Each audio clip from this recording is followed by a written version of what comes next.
Rich class కావాలి అనేది ప్రతి ఒక్కరికి ఉంటుంది. మిడిల్ క్లాస్ వాళ్ళు ఎస్పెషల్లీ చాలా కష్టపడుతూ ఉంటారు. మీరేం సజెస్ట్ చేస్తారు? ఈ ప్రపంచంలో ఉన్న ధనవంతుల జాబితాలు చూస్తే 75% of the people entrepreneurs. Business చేసే వాళ్ళే ఎక్కువ రిచ్ పీపుల్ ఉంటారు. అంటే రియల్ ఎస్టేట్ మనకి కనుక డెవలప్మెంట్ ఏరియా వచ్చే దగ్గర కనుక మనం రియల్ ఎస్టేట్ కనుక క్యాప్చర్ చేయగలిగితే 10-15 ఇయర్స్లో మంచి రిటర్న్ అనేది మనం చూస్తాం. సిటీ ఎటువైపు ఎక్స్పాండ్ అవుతుందని ఊహించగలిగితే రివర్స్ డైరెక్షన్ తీసుకున్నాం అనుకోండి పోతుంది. సో ఇక్కడ ఏంటంటే మనం కమర్షియల్గా తీసుకున్నప్పుడు స్పేస్ మనం దాన్ని రెంట్కి ఇవ్వచ్చు. కానీ ఇక్కడ ఒకే ఒక రిస్క్ ఏంటంటే మొత్తం క్యాపిటల్ అక్కడే పెట్టాల్సి వస్తుంది. సో ఒక బిజినెస్కి వెబ్సైట్ కావాలి. నాకు డిజైనింగ్ వచ్చి కాబట్టి నేను పోయి వెబ్సైట్ డిజైన్ చేస్తే నాకు క్యాష్ వస్తుంది.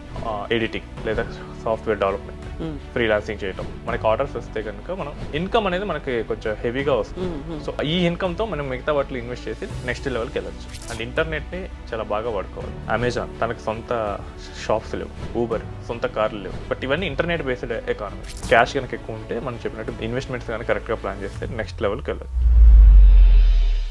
నమస్తే, నేను Kavitha. Welcome to I dream. Middle class rich అవ్వాలంటే ఏం చేయాలి? ఇన్వెస్ట్మెంట్ ఆప్షన్స్ ఏమున్నాయి? అసెట్స్ ఏమున్నాయి? దేని మీద ఫోకస్ పెట్టాల్సినటువంటి అవసరం ఉంది? మేనేజ్మెంట్ ఎలా చేసుకోవాలి? మనతో పాటుగా ఉన్నారు ఫైనాన్షియల్ ఎక్స్పర్ట్ సాయిరామ్ గారు. హలో అండి సాయిరామ్ గారు. Hello madam. నమస్తే అండి. సో రిచ్ క్లాస్ కావాలి అనేది ప్రతి ఒక్కరికి ఉంటుంది. మిడిల్ క్లాస్ వాళ్ళు ఎస్పెషల్లీ చాలా కష్టపడుతూ ఉంటారు. ఇన్వెస్ట్ చేయాలి అనేది, అసెట్స్ పెంచుకోవాలి, మనం కాకపోతే మన పిల్లల కోసమైనా నెక్స్ట్ జనరేషన్ కోసమైనా ఎంతో అంత వాళ్ళకి అందివ్వాలి అనేటువంటిది ఉంటుంది కదా కాన్సెప్ట్. అక్కడే పొరపాట్లు కూడా అవుతుంటాయి. ప్రాపర్ గైడెన్స్ లేకపోవడం, మిస్టేక్స్ అనేవి ఉంటాయి. మీరేం సజెస్ట్ చేస్తారు? సో మనకేంటంటే మొత్తం 3 రకాల పీపుల్ ఉంటారు. ఒకటి దారిద్ర రేఖ దిగువన ఉన్నవాళ్ళు, పేదవాళ్ళు. Next middle class, next rich. So రిచ్కి ఏంటంటే ఏం చెప్పాల్సిన అవసరం ఉండదు. ఆల్రెడీ ఎనఫ్ అసెట్స్ ఉంటాయి కాబట్టి వాళ్ళు మంచి టీంని పెట్టి వాళ్ళు మేనేజ్ చేసుకుంటారు. నెక్స్ట్ పూర్కి ఏంటంటే వాళ్ళకి గవర్నమెంట్ స్కీమ్స్ వీటితోనే సరిపోతూ ఉంటుంది. సో మిడిల్ క్లాసే వచ్చేసరికి వాళ్ళకి ఏంటంటే పూర్గా బతకలేరు, నెక్స్ట్ రిచ్గా ఉండటానికి ట్రై చేస్తారు, అంత ఇన్కమ్ ఉండదు. సో ఈ మిడిల్ క్లాస్ నుంచి ఎంత ప్లాన్ ఏమేమి వాటిలో చేస్తే నెక్స్ట్ స్టేజ్కి వెళ్తారు. సో వాటిని చూద్దాం. సో ఫస్ట్ ఏంటంటే బిజినెస్. సో ఈ ప్రపంచంలో ఉన్న ధనవంతుల జాబితాలు చూస్తే 75% ఆఫ్ ద పీపుల్ ఎంటర్ప్రెన్యూర్స్ అండి. సో బిజినెస్ చేసే వాళ్ళే ఎక్కువ రిచ్ పీపుల్ ఉంటారు. సో ఎవరైతే ఎక్కువ బిజినెస్లో సంపాదించారో వాళ్ళే రిచ్ ఉంటారు. సో బిజినెస్ చేయాలి ఫస్ట్. ఎవరైనా నెక్స్ట్ రిస్క్ తీసుకొని బిజినెస్ చేయాలి. బిజినెస్ చేయడం అందరికీ ఈజీ కాకపోవచ్చు. కాకపోతే ఏంటంటే నెక్స్ట్ స్టేజ్కి వెళ్ళాలి అంటే కనుక అది ఇప్పుడు మనం చాలామంది చూస్తున్నాం. For example Swiggy, red bus, మన తెలుగు స్టేట్స్ వాళ్ళే కో-ఫౌండర్స్గా ఉన్నారు. వాళ్ళు మిడిల్ క్లాస్ నుంచే రిస్క్ చేశారు. ఇప్పుడు చూడండి అవి ఎంత అయిందో. సో బిజినెస్ చేయాలి. ఆ బిజినెస్ చేయడం కూడా చాలా రిస్క్తోనే ఉంటుంది. కాకపోతే ఎవరైతే దాన్ని పర్ఫెక్ట్గా ఎగ్జిక్యూట్ చేయగలరో వాళ్ళు మాత్రం నెక్స్ట్ స్టేజ్కి వెళ్ళగలరు. సో బిజినెస్ చేసేటప్పుడు పర్ఫెక్ట్ ప్లాన్ చేసుకోవాలి, ఎగ్జిక్యూషన్కి పర్ఫెక్ట్గా ప్లాన్ చేయాలి, టీం ఉండాలి. ఈ 3 కరెక్ట్గా ఉంటేనే మీరు బిజినెస్లోకి దిగాలి. అప్పుడే మీరు రిస్క్ చేసి దిగితే అప్పుడు మీరు నెక్స్ట్ స్టేజ్కి వెళ్ళగలరు. సో ఇవేమీ లేకుండా నా దగ్గర డబ్బు ఉంది నేను దిగుతా అంటే మిడిల్ క్లాస్ మళ్ళీ ఇంకొంచెం మిడిల్ క్లాస్గానే ఉంటారు. భారం అవుతుంది. ఇదొక చూస్తాను నేను. ఎన్ఆర్ఎస్ మెయిన్గా డైరీ ఫార్మ్స్ పెడతారు. అవును. సో వాళ్ళు ఏంటంటే ఎక్కడో ఉంటారు, ఇక్కడ ఉండే వాళ్ళని నమ్మి డబ్బులు ఇస్తారు. అక్కడ ప్లానింగ్ ప్రాపర్గా లేదు, ఎగ్జిక్యూషన్ ప్రాపర్గా లేదు. బట్ నెక్స్ట్ స్టేజ్కి వెళ్ళాలంటే ఎలా వెళ్తారు? డబ్బులు ఉన్నాయని పెట్టేస్తే బిజినెస్లో డబ్బులు రావు.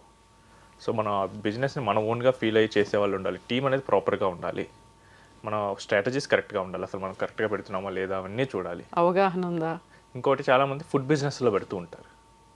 సో మీరు చూడండి చాలామంది ఫెయిల్ అయ్యేది కూడా ఫుడ్ బిజినెస్లోనే. వాళ్ళు ఏంటంటే అది సెంటర్లో బాగుంది పెడతాం అనుకుంటారు. ఒకటి ఏంటంటే ప్రైజింగ్ అడ్జస్ట్ చేసుకోరు. సో ప్రైజింగ్ అనేది కొంచెం ఎక్కువ పెడతారో లేదా అసలు కాంపిటేటివ్గా పెట్టరు. ఇంకోటి ఏంటంటే క్వాలిటీ మీద ఫోకస్ చేయరు. సో కొత్తగా వచ్చేటప్పుడు ఎవరైనా కానీ మీరు క్వాలిటీ మీద ఫోకస్ చేయాల్సింది, ఏ బిజినెస్ అయినా కానీ. సో నెక్స్ట్ డే 1 నుంచే ప్రాఫిట్స్ రావాలనుకుంటారు. ఎందుకంటే వాళ్ళు ఇప్పటి నుంచే మిడిల్ క్లాస్ నుంచి వచ్చారు కాబట్టి వాళ్ళు నెక్స్ట్ స్టేజ్కి వెళ్ళే దాంట్లో వెనక్కి వెళ్ళకూడదు అనుకుంటారు. సో అలా సర్వైవ్ అవ్వాలంటే డే 1 నుంచే ప్రాఫిట్ రావాలనుకుంటారు. బట్ డే 1 నుంచి బిజినెస్లో ప్రాఫిట్లు రావడం చాలా కష్టం. Out of the box think చేయాలి.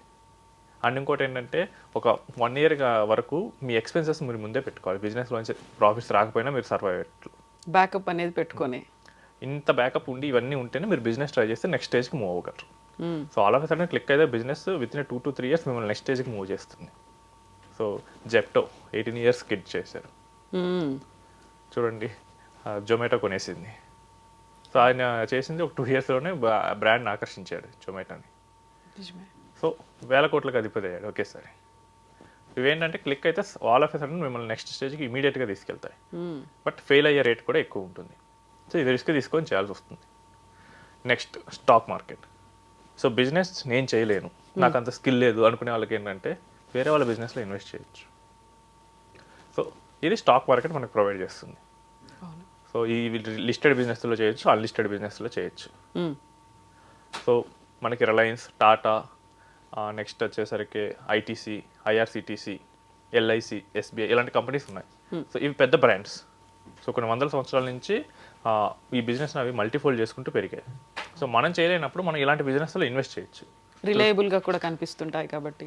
అప్పుడు ఏంటంటే మనకి బిజినెస్ చేస్తే బిజినెస్లో మనం ఎక్కువ రిస్క్ పెడుతున్నాం కాబట్టి ఎక్కువ రివార్డ్ వస్తుంది. ఇక్కడ మనం అంత రిస్క్ పెట్టట్లేదు అవును. కాబట్టి మనకు రివార్డ్ కొంచెం తగ్గుతూ వస్తుంది. బట్ ఇదేంటంటే కొంచెం ఎక్కువ టైంలో మనం నెక్స్ట్ స్టేజ్కి తీసుకెళ్తుంది. కాబట్టి ఇక్కడ కూడా మనం చాలా ఎక్కువ అమౌంట్ పెట్టాలి, ఎక్కువ టైం కూడా పెట్టాల్సి వస్తుంది. నెక్స్ట్ ఇది కూడా ఏంటంటే ఈ డైరెక్ట్ స్టాక్స్ మనం పెట్టుకోవచ్చు, లేదా త్రూ మ్యూచువల్ ఫండ్ రూట్లో పెట్టవచ్చు, లేదు కొన్ని స్టార్టప్ కంపెనీస్ ఇన్వెస్ట్ చేయొచ్చు. ఆశిష్ గుప్తా ఫ్లిప్కార్ట్కి 2009లో 10 lakh రూపీస్ ఇచ్చి ఇన్వెస్ట్ చేశాడు. ఇది first angel investor in Flipkart. మొన్న వాల్మార్ట్ ఎగ్జిట్ అయినప్పుడు 2019లో he made 100 crores. So 10 lakhs to 100 crores. So business చేయగలదా అంటే బిజినెస్లు చేయగలదు, లేదా ఎవరైతే ఇలాంటి బిజినెస్లో ఇన్వెస్ట్ చేయగలరు వాళ్ళు చేయగలరు. సో రిస్క్ తీసుకొని పెట్టాల్సి వస్తుంది.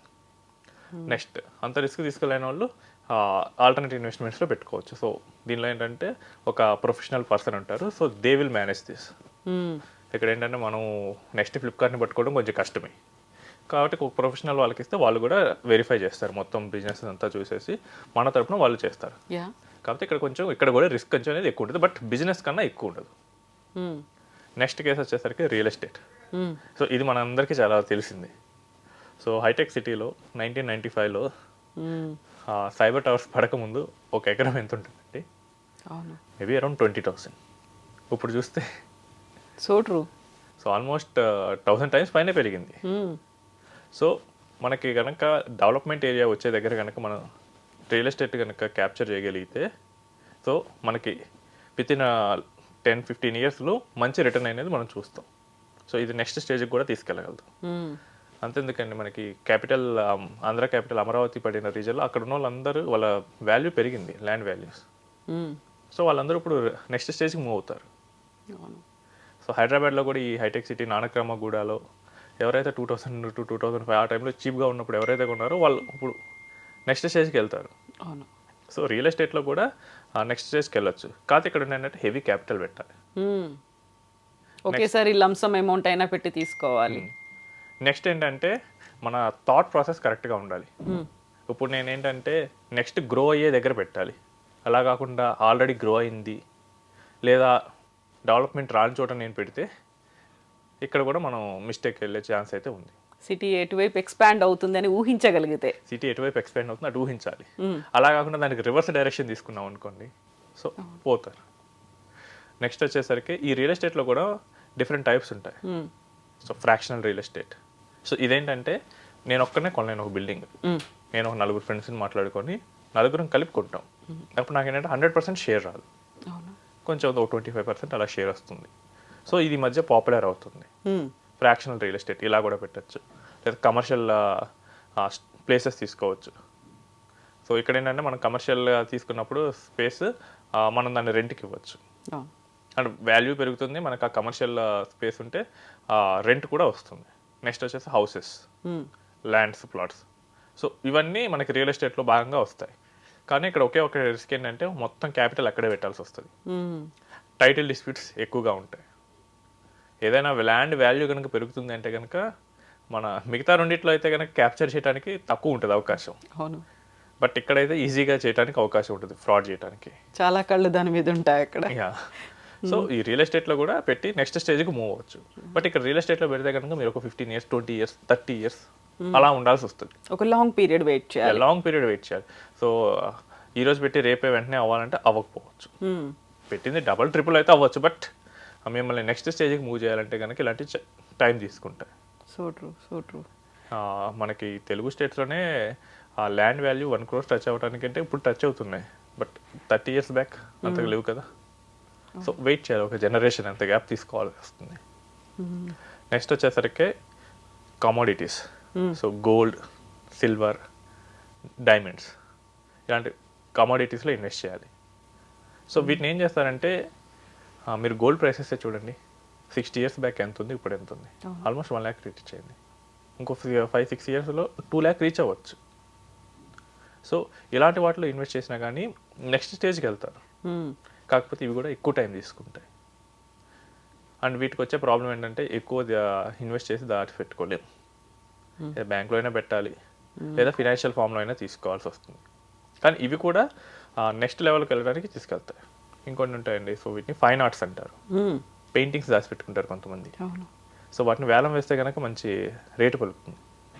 సో కోట్లలో ఉండే ఉన్నాయి, మీరు న్యూస్ చూస్తూ ఉంటారు, ఈ పెయింటింగ్ వేలం వేసినప్పుడు ఇంత పలికింది అని చెప్పేసి. సో ఈ ఫైన్ ఆర్ట్స్ కలెక్ట్ చేసే వాళ్ళు కూడా అవుతారు ఇమీడియట్గా. బట్ కాకపోతే ఏంటంటే టైం తీసుకుంటుంది. ఇది ఒక ప్యాషన్ మీద ఉంటుంది. ఇది కంప్లీట్గా వెస్ట్రన్లో ఫేమస్ ఇక్కడ కన్నా. నెక్స్ట్ వచ్చేసరికి మన స్కిల్స్ పెంచుకోవాలి. సో మిగతా అన్నీ ఏంటంటే మనీతో లింక్ అయి ఉంటాయి. ఇక్కడ మాత్రం మన కష్టంని నమ్ముకోవాల్సి వస్తుంది. సో ఇక్కడ ఏంటంటే ఏదో ఒక స్కిల్, సో నాకు వెబ్ డిజైనింగ్ వచ్చు, సో ఒక బిజినెస్కి వెబ్సైట్ కావాలి, నాకు డిజైనింగ్ వచ్చు కాబట్టి నేను పోయి ఆ వెబ్సైట్ డిజైన్ చేస్తే నాకు క్యాష్ వస్తుంది. నెక్స్ట్ వచ్చేసి ఏంటంటే ఎడిటింగ్ లేదా సాఫ్ట్వేర్ డెవలప్మెంట్, ఫ్రీలాన్సింగ్ చేయటం. సో మనకి ఫ్రీలాన్సింగ్ చేసే వెబ్సైట్స్ చాలా ఉన్నాయండి. సో ఇక్కడ నేను ఇది చేయగలను అని చెప్పేసి మనం ఎక్స్పోజ్ అయితే కనుక, మనకి ఆర్డర్స్ వస్తే కనుక మనం with in a short time మనం ఇన్కమ్ అనేది మనకి కొంచెం హెవీగా వస్తుంది. సో ఈ ఇన్కమ్తో మనం మిగతా వాటిలో ఇన్వెస్ట్ చేసి నెక్స్ట్ లెవెల్కి వెళ్ళచ్చు. సో చాలామంది ఏంటంటే ఈ స్కిల్స్ని పెంచుకునే దాని మీద ఎక్కువ ఫోకస్ చేయరు, మిగతా వాటి మీద చేస్తారు. స్కిల్ పెంచుకోవడం అనేది చాలా తక్కువ రిస్క్తో కూడుకున్నది. టైం నీ దగ్గరే ఉంది, నువ్వే మొత్తం వెరిఫై చేసుకోవాలి, నువ్వే ఎఫర్ట్ పెట్టాలి. వేరే వాళ్ళ ఎఫర్ట్స్ మీద, ఎక్స్టర్నల్ వాటి మీద, ఏంటి మీద నీకు ప్రెషర్ ఉండదు. సో స్కిల్ పెంచుకోవటం మీద ఎక్కువ రిటర్న్ అయితే పొందొచ్చు. ఇప్పుడు నేను ఎడిటింగ్ బాగా చేశాను, నేను దాన్ని షోకేస్ చేసుకున్నాను, నాకు ఒక పెద్ద కంపెనీ నుంచి ఆఫర్ వచ్చింది. సో నేను ఆల్ ఆఫ్ నేను ఎక్కువ డిమాండ్ చేయగలను, దాని మీద ఎక్కువ ఫోకస్ చేస్తే వస్తుంది. నెక్స్ట్ వచ్చేస్తే కన్సల్టింగ్. సో దీని మీద కూడా ఈ రోజుల్లో బాగానే డిమాండ్ ఉందండి. సో నేను చూస్తుంటా ఉంటాను, బీటెక్ అయిన వాళ్ళు చాలామంది అయితే ఫోన్స్ వస్తూ ఉంటాయి. సో వాళ్ళు చేసేది ఏం లేదు, సో యూఎస్ వాళ్ళకి సీట్ ఇప్పిస్తామని చెప్తారు. చిన్న ప్రాసెస్ ఏంటంటే అప్లికేషన్ ప్రాసెస్ వీళ్ళు ఫిల్ చేస్తారు. But the moment the student goes to US, they will get 1 lakh or 2 lakhs money. So ఏం లేదు, వాళ్ళకి ఏంటంటే అక్కడ నాలెడ్జ్ ఉంది, అక్కడ ఏంటో ప్రాసెస్ చేస్తారు. ఇక్కడ ఉన్న వాళ్ళకి రిక్వైర్మెంట్ ఉంది, ఈ రెండింటి మధ్య కన్సల్టింగ్ చేశారు. అంతే. ఎందుకంటే ఈవెన్ ట్యూషన్స్ చెప్పేవాళ్ళు కూడా ఒక డీసెంట్ లెవెల్ ఆఫ్ ఇన్కమ్కి తీసుకెళ్ళచ్చు. సో ఈ కన్సల్టేషన్ అనేది కనుక మనం రైట్ పీపుల్కి చేస్తే కనుక హెవీ మనీ తీసుకోవచ్చు.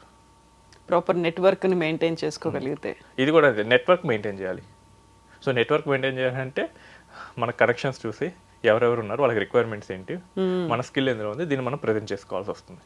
ఇది మోర్ ప్రొఫెషనల్ వేగా చేసుకోవాలి. దీనికి పెద్ద ఖర్చు పెట్టాల్సిన అవసరం కూడా ఉండదు. దీనికి నెట్వర్క్ ఉంటే కనుక మన స్కిల్ని కనుక షోకేస్ చేసుకుంటే ఆటోమేటిక్గా మనం నెక్స్ట్ ఇన్కమ్ అనేది పొందవచ్చు. ఇండివిజువల్గా చేసుకోవచ్చు, అదే ఆర్గనైజేషన్ కూడా చేసుకోవచ్చు.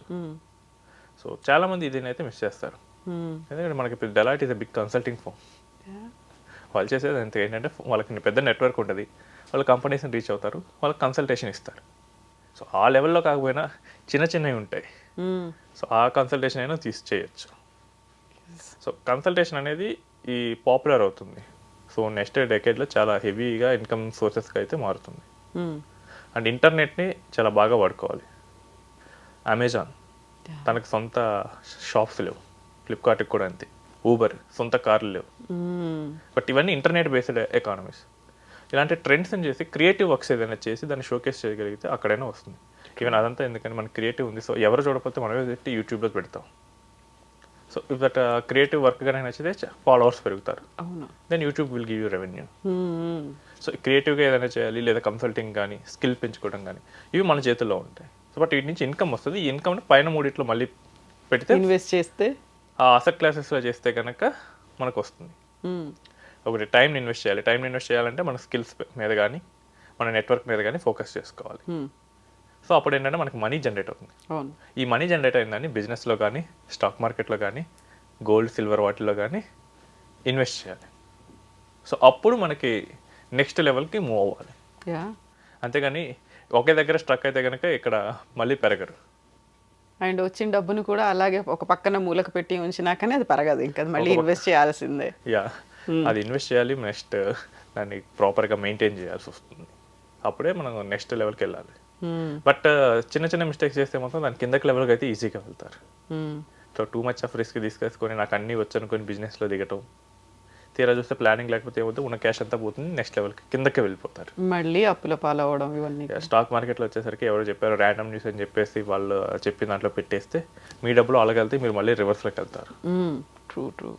సో నెక్స్ట్ స్కిల్స్, ఏ మంచి స్కిల్ ఇప్పుడు డిమాండ్ ఏ కోర్స్కి ఉంది దానిలో మీరు కనుక చేస్తే మీకు ఇన్కమ్ వస్తుంది. బట్ అది కాకుండా ఓల్డ్ ఫ్యాషన్లోకి వెళ్తే మీకు ఎవరు ఆర్డర్స్ ఇవ్వరు, జాబ్ రాదు, అక్కడ మళ్ళీ నెక్స్ట్ రివర్స్కి వెళ్ళొచ్చు. సో మనం ప్రాపర్గా రీసెర్చ్ చేసి మన స్కిల్స్ని పెంచుకోవడం కానీ, లేదా మనకి క్యాష్ కనుక ఎక్కువ ఉంటే మనం చెప్పినట్టు ఇన్వెస్ట్మెంట్స్ కానీ కరెక్ట్గా ప్లాన్ చేస్తే నెక్స్ట్ లెవెల్కి వెళ్ళొచ్చు. సో యూజువల్గా స్కిల్స్ని డెవలప్ చేసుకోవడం కూడా ఇన్వెస్ట్మెంట్ కిందే వస్తుంది, దాంతో కూడా మళ్ళీ సెల్ఫ్ ఇన్వెస్ట్మెంట్ కదండి. కదా, అవును. సో వీటన్నిటిలో కల్లా ఇది చాలా ఈజీ అవుతుంది ఇది. బట్ చాలా తక్కువ మంది చేస్తారు. True true. యా, ఇలాంటి అవగాహన అనేది మిస్ అవుతుంది నిజంగా. ఈవెన్ లింక్డ్ ఇన్ ఉంటుంది, సో సాఫ్ట్వేర్ ఇంజనీర్స్ వీళ్ళందరికీ చాలా ఉంటుంది. సో దానిలో నెట్వర్క్ పెంచుకోరు. సో ఏమంటే నేను చాలా మందిని చూస్తున్నాను. సో నా దగ్గర వచ్చే క్లయింట్స్ని, ఐటీ క్లయింట్స్ని నేను మెయిన్గా అడుగుతాను, so do use LinkedIn? నో. ఎందుకంటే అక్కడ ఫౌండర్స్ ఉంటారు, కంపెనీ ఫౌండర్స్ వాళ్ళందరూ ఉంటారు, సో ఇఫ్ హెచ్ఆర్స్ ఉంటారు. If any job requirement comes they will post that. అవును.